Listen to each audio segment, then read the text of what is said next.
नमस्कार दोस्तों, news time में आपका बहुत बहुत स्वागत है।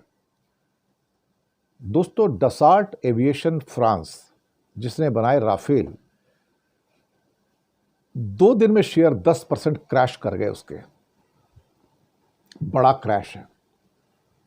क्यों क्रैश हो रहा है?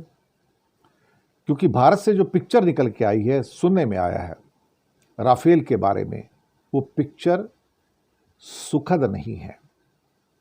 वो कहीं ना कहीं राफेल की रेपुटेशन के लिए वो पिक्चर बहुत दुखद है। बहुत सारी स्टोरी चल रही है, पूरी दुनिया में स्टोरी आई है कि राफेल गिराए गए हैं। तो मुझे नहीं पता कितने हैं, 1 हैं, 2 हैं, 3 हैं, क्या हुआ है, या सुखोई 30 हैं, साथ में मिराज 2000 या मिग 29 है।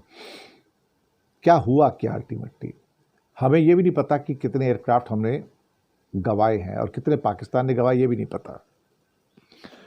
हालांकि पाकिस्तान की एक प्रेस ब्रीफिंग में बताया गया कि उनके एक हवाई जहाज को नुकसान हुआ है,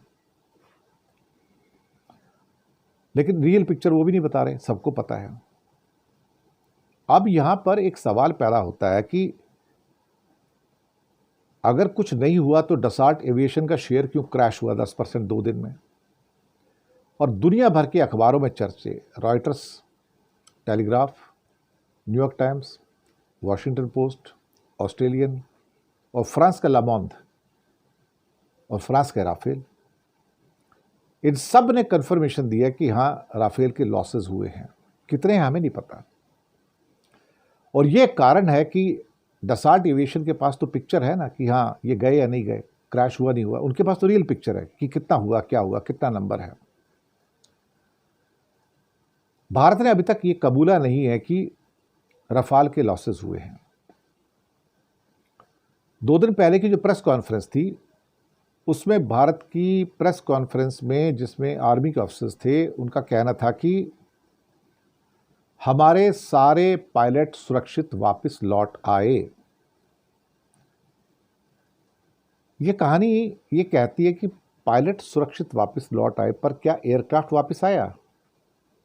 आप कहोगे भाई ऐसे कैसे हो सकता है, एयरक्राफ्ट आया तभी तो पायलट आए। नहीं, बहुत बार एयरक्राफ्ट क्रैश हो जाता है तो पायलट इजेक्ट कर जाता है, निकल के बाहर आ जाता है, सेफ बच जाता है वो। तो पायलट सुरक्षित वापस आए, लेकिन ये नहीं बताया उस प्रेस कॉन्फ्रेंस में कि क्या एयरक्राफ्ट भी वापस आया। तो पहली शक की सुई वहां से निकली।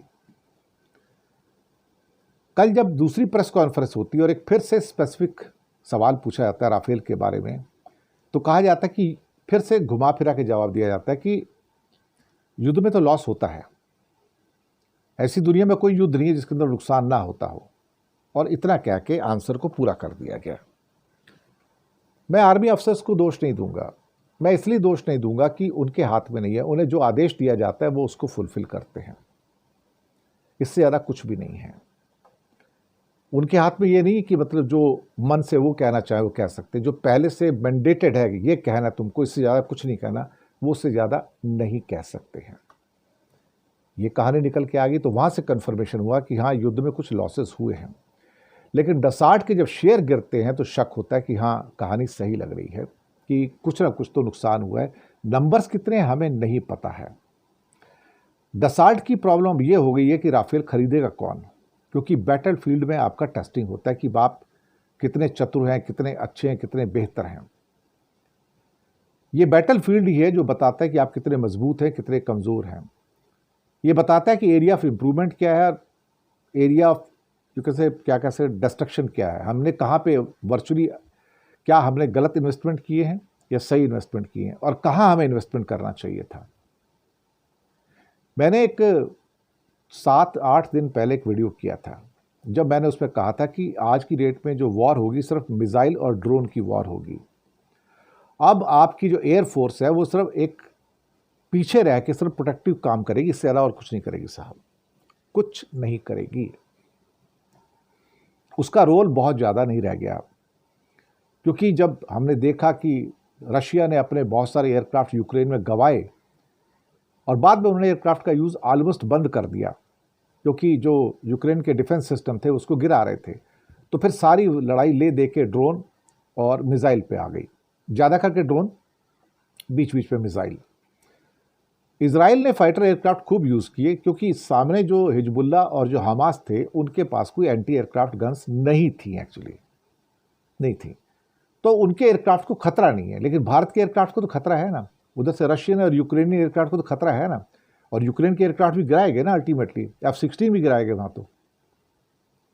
तो ये जो चीज़ें हुई वहाँ पर, तो हमने ये पाया कि अल्टीमेटली आपको आज की जो वॉरफेयर है उसमें एक मिसाइल और ड्रोन ही चलेंगे और कुछ नहीं चलेगा, प्लस साथ में आपका एक बहुत स्ट्रॉन्ग एंटी, जिसे क्या कहते हैं कि एयर डिफेंस सिस्टम चलेगा। जिसके पास एयर डिफेंस सिस्टम मजबूत है वो सारी मिसाइलों को रोक देगा, ड्रोन्स को रोक देगा। सारे तो नहीं, 90-95% तो रोक ही देगा, फिर भी कुछ ना कुछ तो गिर के लॉस करेंगे अल्टीमेटली। ये सारी कहानी है। तो 3 चीज़ें आज की डेट में जो वॉरफेयर है वो यही है कि मिसाइल्स, ड्रोन्स और एयर डिफेंस सिस्टम। जिसके पास ये तीनों हैं वो लंबे टाइम तक सस्टेन भी करेगा और वॉर भी जीतेगा।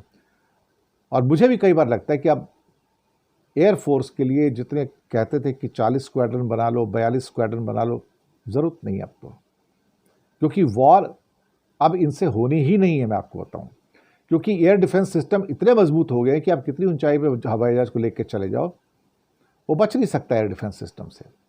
और सामने अगर S-400 या आकाश जैसा सिस्टम हो, या अमेरिका का पैट्रियट थर्ड, या इसराइल का क्या कहते हैं कि आयरन डोम जैसा सिस्टम, तो बचना बहुत मुश्किल है उसके।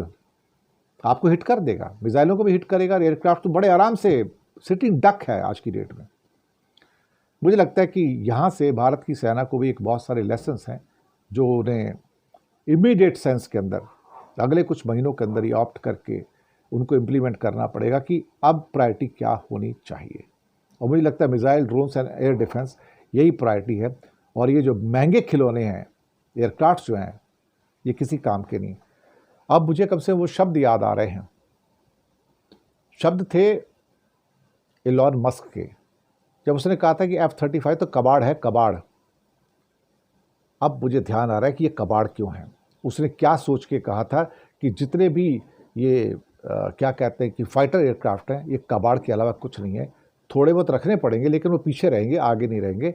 अटैक करने के लिए आपके पास सिर्फ ड्रोन्स और मिसाइल्स ही रहेंगी। यही मॉडर्न वॉरफेयर है और कुछ नहीं।